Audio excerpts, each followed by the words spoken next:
Right, hiya, welcome back to the Teacher Cookie channel, a channel where I give you lots of tips, tricks and advice regarding Preply and teaching online on the platform.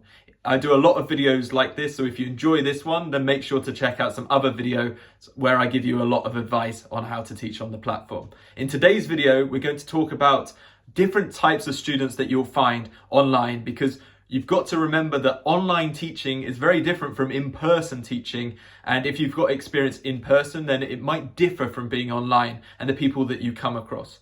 You've also got to remember that you as a tutor on the platform, students can see about you. They can watch a video on your profile. They can find out about you. They can see a little profile picture of you. They can read about you. Whereas maybe you might not have this information about a student. Maybe someone will book a lesson with you with a fake name, with no profile picture, with no introduction at all. And you're starting a lesson with them, with a complete stranger in effect, on the other side of the screen. And that can be a bit scary. That can be a bit daunting when you have your first few lessons. But I'm going to give you some advice in this video about how to deal with these, because lots of different students appear on Preply, and it can be, I want you to feel as comfortable as you can on the site.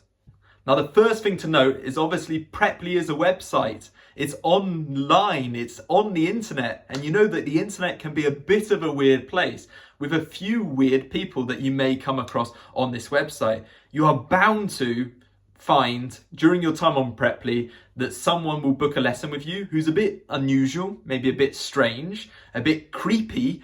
I've definitely had my fair share of students like this. And I want to talk to you about how to deal with this, because Preply are your friends in this instance, and you should deal with it in a timely way, so quite promptly, but also in an effective way to try and limit the amount of people like this that you come across on the site. Now, when a student first messages you interested in booking lessons, it's really important to send them a message. I think Preply make it obligatory to send them a message whether they're interested in looking at classes. Best to do this in a very polite way, regardless of who this person is, regardless if they've got a profile photo or not, if they're using their real name or not. Some people don't.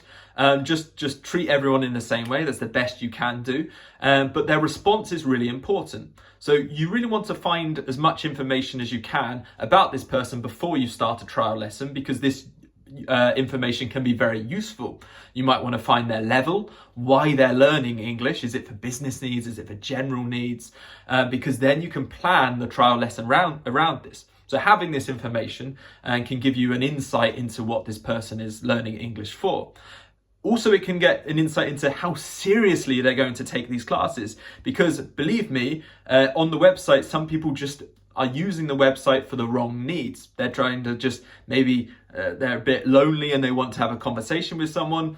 Fine, I guess, but sometimes this can develop into a lot more creepy exchange or conversation, and you really want to avoid these people. At the first moment when you feel that something is up, maybe they're asking very intrusive questions about you, some information you don't want to share, personal questions, some inappropriate questions even, regarding if you're married or if you're single and you're looking for love or something like this. You sometimes get questions like this. Report it to Preply. Preply are experienced in this nature. They understand that they can't filter out all of these students on the onboarding process, and they will block it for you. They will not punish you because of this, because of course it's out of your control. They understand why you not want to message these people back. So it's best to report them first rather than not reply. If you just don't reply to these people, Preply might think, hang on, this tutor hasn't replied, and punish you for it by hiding your profile or something like this. You do not want to get caught up in that. But for what Preply is concerned, someone has sent you a message and you just haven't replied. They don't know what this message is. It's private. So unless you ask Preply to investigate and report them first to Preply, then they don't know what they're actually blocking. So once you've done that, then you can block the student and everything is fine. Really important to do that, because you don't want your profile being hidden for something that's not your fault. So these are some people that you might come across. Best to take action quickly and effectively this way. Now, another type of student I want you to be aware of on Preply, because I've experienced a number of these in my time on the platform, which has really lowered my retention rate, is those students that take advantage of the trial lesson loophole. At the time of recording this, this is still a thing on Preply, but I'm hoping it will change over time.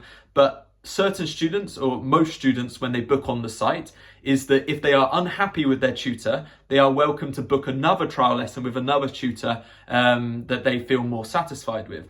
This keeps looping round. So if they're unhappy with this tutor, they can book another trial lesson, this tutor another trial lesson, this tutor another trial lesson, and in effect they can have unlimited trial lessons.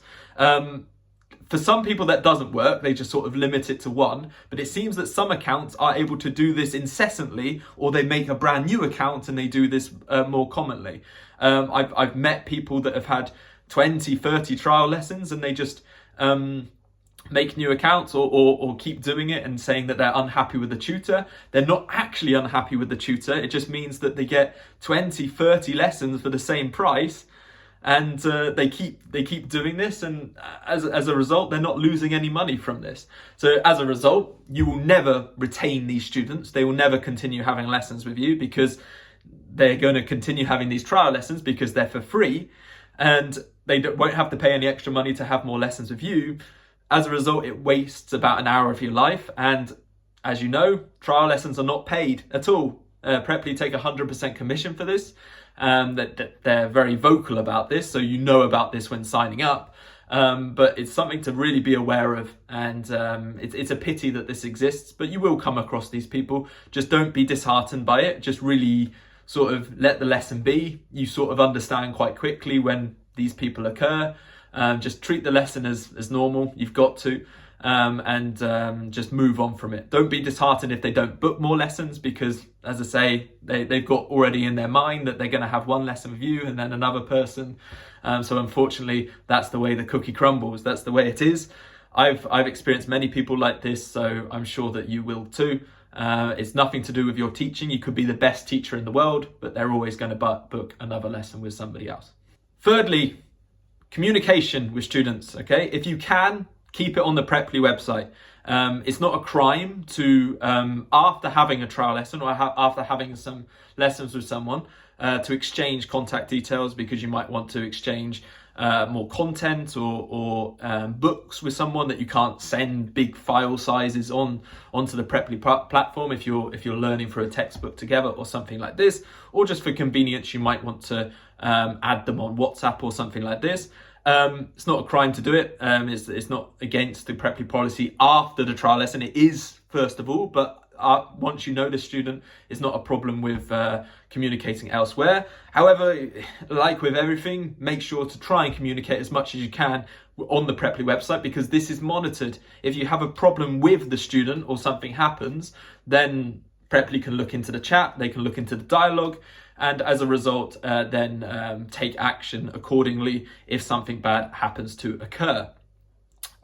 Same also with conducting the lessons as well. If you do it on the Preply platform, you know that the lesson will be confirmed automatically after the lesson has occurred, because Preply monitor how the lesson is going and that you are both in the classroom and therefore both have attended the lesson.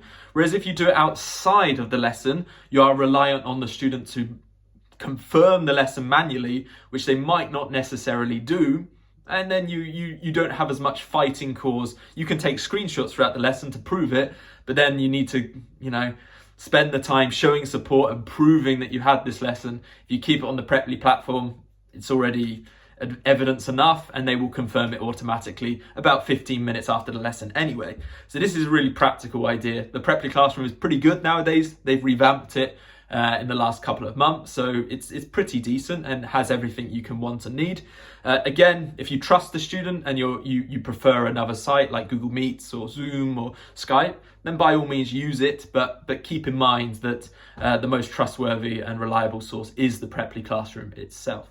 So thank you so much for watching. Please leave a like on the video if you enjoyed it. And if you found what I was talking about useful, it's good for me to gauge what sort of topics are really good to talk about on this channel. So if I receive a lot of likes on a video, I know that to keep making videos about a similar topic. Leave comments in the comment section below if there's any topics that you'd like me to discuss in the future, or if you have any questions for me regarding Preply or any other teaching website for that matter. And we'll speak to each other very, very soon. Okay, take care.